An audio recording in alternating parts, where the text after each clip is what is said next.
ओम नमो भगवते वासुदेवाय। जय श्री हरि, जय श्री भगवान विष्णु जी, जय श्री भगवान कृष्ण जी। हर हर हर महादेव। भगवान और आप चैनल के अत्यंत प्रिय श्रद्धालु भक्तों, एक व्यक्ति सड़क पर बैठा बुरी तरह से रो रहा था। तभी उस तरफ से एक व्यक्ति गुजरा और उसने रोने वाले व्यक्ति से पूछा, क्या बात है भाई, क्यों फपक के रो रहे हो, क्या दिक्कत है तुम्हें? इस पर वो व्यक्ति रोते रोते बोला, मुझे भगवान का सहारा चाहिए और मैं बहुत परेशान हूँ, सब तरफ से बहुत परेशान हूँ। वो व्यक्ति अचंभित होकर बोला, तो क्या तुम्हें भगवान सहारा सड़क पर देगा?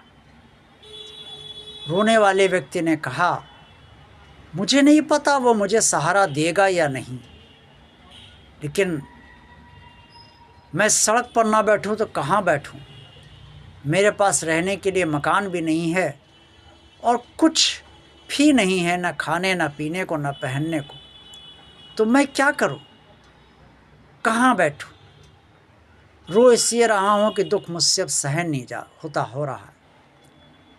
ये सुनकर दूसरे व्यक्ति को दया आ गई और उसने 100 रुपये उस व्यक्ति को दिए और आगे चल दिया।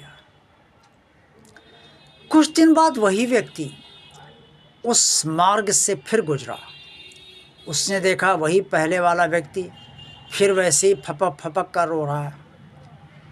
वो व्यक्ति दोबारा उस व्यक्ति के पास रुका और बोला, क्या हुआ, तुम्हें भगवान का सहारा नहीं मिला अभी तक?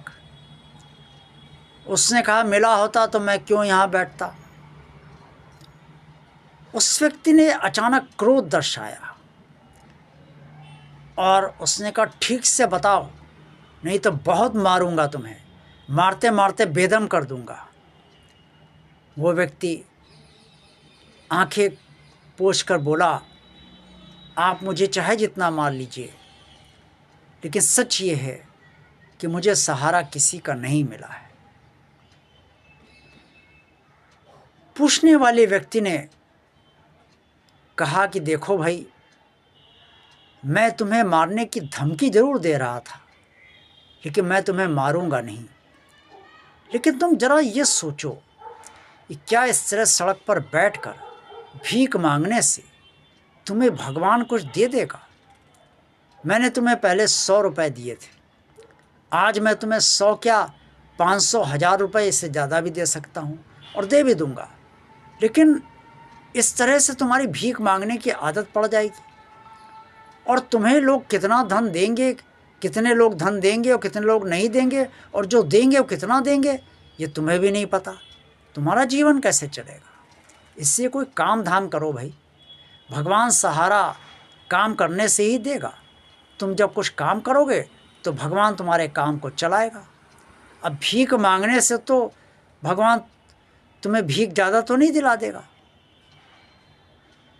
क्या भगवान चाहता है कि तुम भीख मांगो?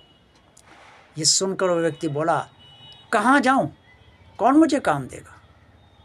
तो दूसरा व्यक्ति बोला, चल मेरे साथ, मैं तुझे काम दिलवाता हूँ। चाहकर उसने उस व्यक्ति को एक जगह काम दिला दिया और वो व्यक्ति काम पर लग गया।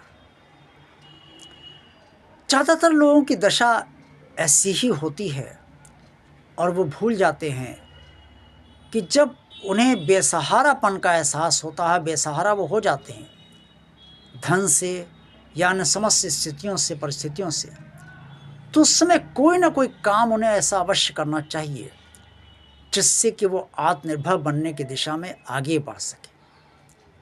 इंग्लिश में एक पुरानी कहावत है, God helps who helps themselves. भगवान उन्हीं की मदद करता है, उन्हीं की सहायता करता है जो अपनी स्वयं सहायता करते हैं। अगर काम नहीं किया जाएगा तो भगवान मदद कैसे करेगा? प्रयत्न तो करना ही चाहिए, प्रयास तो करना ही चाहिए। ये सोचना कि कौन मुझे काम देगा और कहाँ काम मिलेगा, इस तरफ सोचने के बजाय प्रयास करना चाहिए। कई लोग ऐसे भी हैं जिन्हें बहुत प्रयास के बाद कहीं कुछ हासिल नहीं होता, वो उनकी स्थितियाँ छोड़ दीजिए, क्योंकि हर बात में एक्सेप्शन, सीमाएं होती हैं, लेकिन ज़्यादातर लोगों को काम मिल भी जाता है। इससे जो लोग सिर्फ भगवान के सहारे बैठ जाते हैं और ये सोचते हैं कि भगवान का सहारा, भगवान हमें सहारा दे, भगवान हमें काम दे, भगवान हमें धन दे और भगवान हमें सब कुछ दे, तो भगवान ऊपर से आपको धन थोड़ी गिरा देगा, यह सारी चीज़ें थोड़ी ऊपर से फेंक देगा। ऊपर से मतलब आकाश मार्ग से थोड़ी फेंक देगा, या आकर स्वयं धरती पर उतर के आपको थोड़ी दे देगा। भगवान मदद करता है।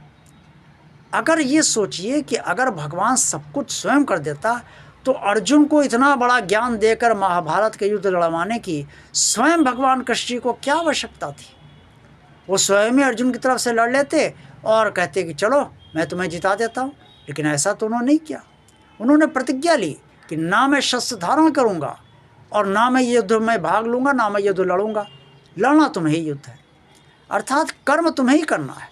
और जब विराट रूप दिखाया तो भी उन्होंने ये कहा कि अगर तू नहीं लड़ेगा तो भी ये योद्धा मेरी तरफ से पहले से ही मारे हुए, लेकिन तुझे कर्म करना है, क्योंकि तेरे कर्म के जरिए ही ये मारे जाएंगे। तू सिर्फ निमित्त बन जा, अर्थात तुझे सिर्फ निमित्त बनना है। तो कर्म करना चाहिए, निमित्त बनना चाहिए, बाकी फलदाता तो भगवान है ही। इससे कभी भगवान के दृढ़ भरोसे रहने का मतलब ये नहीं है कि हम आलस्य कर जाएं और कर्म ना करें, प्रयास ना करें, स्वयं को बेसहारा बताते रहें और भगवान की मदद करने या ना करने का रोना रोते रहें। ऐसा नहीं करना चाहिए। भगवान की मदद चाहिए तो कर्म कीजिए, अपने आत्मबल को मजबूत कीजिए और उठकर खड़े होइए और कर्म करना शुरू कर दीजिए। नए सिरे से प्रयास कीजिए, पुराने प्रयास विफल हो रहे हैं, नए प्रयास कीजिए, करते जाइए, भगवान आपकी मदद अवश्य करेगा। वीडियो पसंद आया तो आज का वीडियो आप लाइक कीजिए। भगवान, आप चैनल को अगर सब्सक्राइब अभी तक नहीं किया तो सब्सक्राइब कीजिए। इस चैनल को ज़्यादा लोगों को शेयर कीजिए। कमेंट्स बॉक्स में आप सब जो कुछ भी कहना चाहते हैं अवश्य कहिए। आप सबका कल्याण हो। ओम नमो भगवते वासुदेवाय। जय श्री हरि, जय श्री भगवान विष्णु जी, जय श्री भगवान कृष्ण जी। हर हर हर महादेव जी। आप सबका कल्याण हो।